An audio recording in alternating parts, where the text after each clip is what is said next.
Good afternoon. My name is Hans Theo Frankel. I am the designer of a new kind of cooperative chess called Metapontum. Metapontum means bridge to the other side. Here we see a chess game completely put in a new version. All the pieces correspond to the chess pieces, but the board has been adapted to suit the hexagon of the bees. The bees represent honey, cooperation. These chess pieces, in a new form, are cooperative chess pieces. And the intent is, with regular moves, chess moves, to play the white pieces to the black side and the black pieces to the white side by cooperating and by swapping.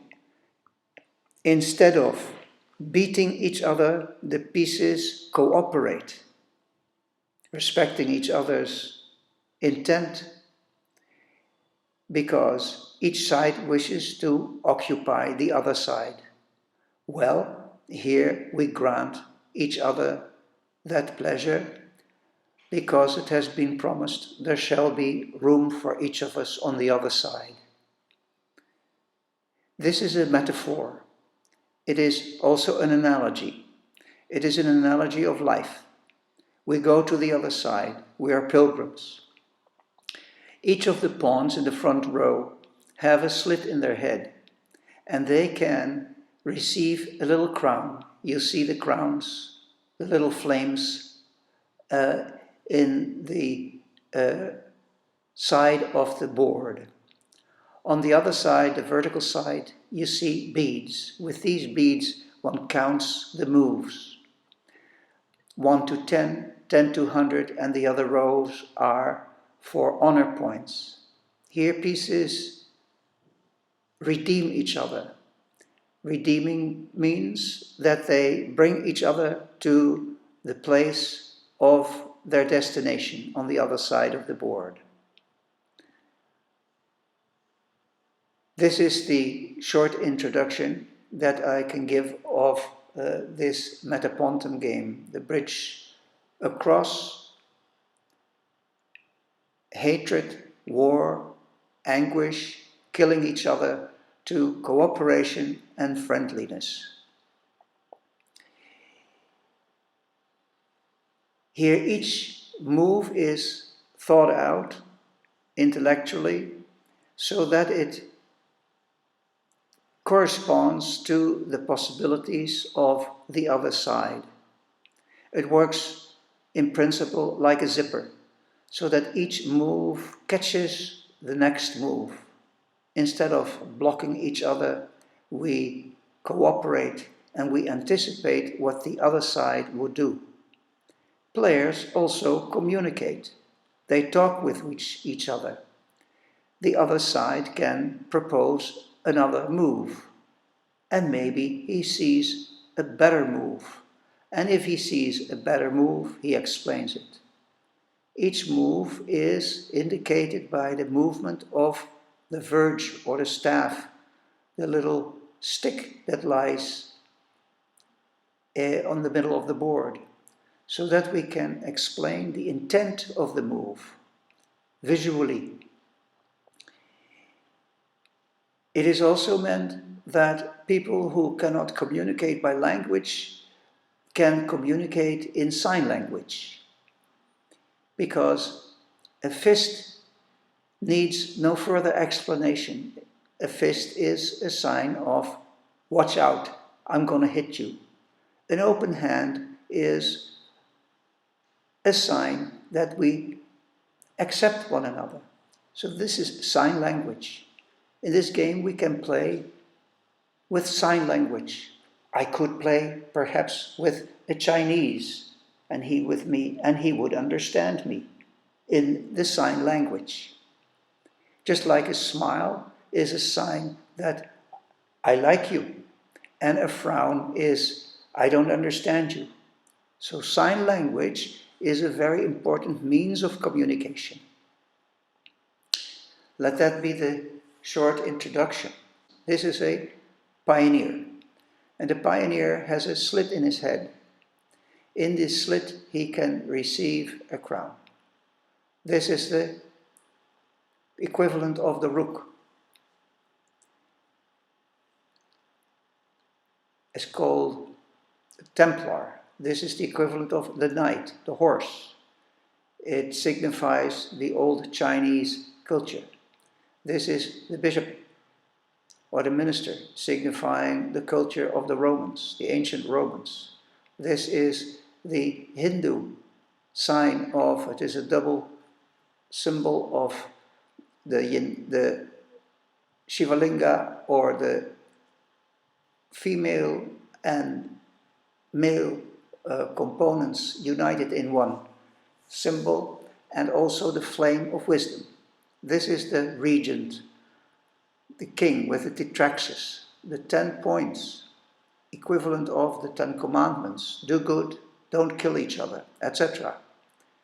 On the reverse side is the Ankh, that is the Egyptian. Oh, it is not shown here yet. The Egyptian sign, here's the Egyptian sign. The Ankh, the sign of eternal life. It also means the cross of redemption. So this is an intercultural game in which cultures learn to communicate for each other's welfare. We are no longer beating each other, but assisting each other to reach the other side, the proverbial land of milk and honey. Now, in the beginning of the game, we offer each other a piece. The one who chooses white commences the game just like in chess. White makes the first move. These are the staffs, the verge, sign of power of the king. Also, with these verges or staffs, we show the intent of the move. But first, symbolically, white bows to black and black bows to white, and they cross the verges in friendship, and they decide to cooperate, to consider what the other side wants, to communicate, to reach consensus, to be friends and not enemies, to transcend the animosity.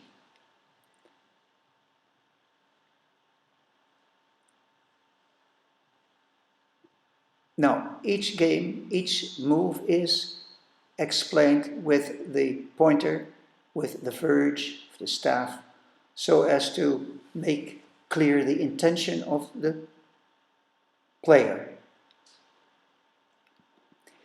In chess it is so, when you touch a piece with your hand, you must move. But in Metapontum, you can touch first with your staff. And then, when you consider it well done, you touch it with your hand. Here we see a pioneer crowned to laureate, and he receives the crown and the power of the queen, the equivalent of the queen. So these moves are designed to empower each other, to give more mobility, greater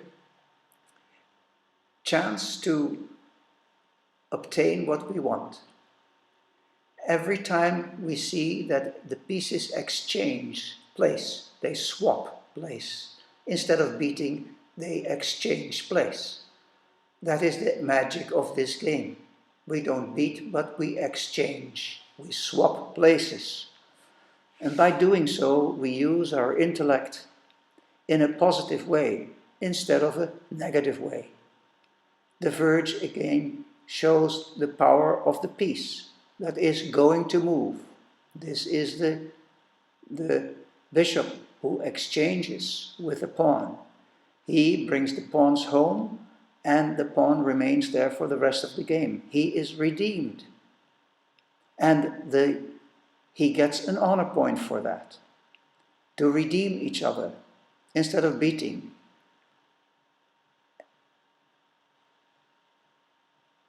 And so move by move, each piece travels according to the powers of their mobility to the exact place of the other side. Here, the bishop changes with the knight or the scientist, and the pawn changes with the bishop. And now the pawn changes with the knight. So the knight can go home. But first, the laureate withdraws so that the tower or the rook can reach his place. And so move after move, pieces reach their destination.